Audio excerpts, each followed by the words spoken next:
એક છોકરો રમતો હતો અને રોવા માંડ્યો રમતો રમતો. બહુ જૂની વાત મને યાદ આવી, સ્મરણ થયું. મીંડો રોવા એટલે એને બાપુજી પૂછ્યું કેમ રોવા માંડ્યો?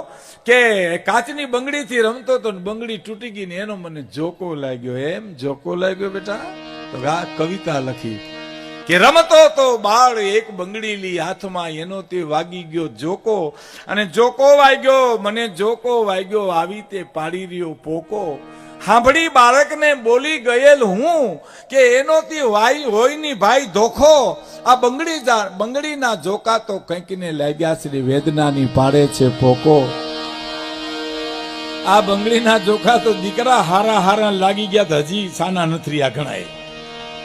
આપણી પાસે બે પ્રમાણ છે. આખી રામાયણમાં સીતાજીનો બંગડીનો જોકો રાવણને એવો લાગી ગયો કે હજી સુધી કોઈ એના દીકરા નામ રાવણ નથી રાખ્યું છે.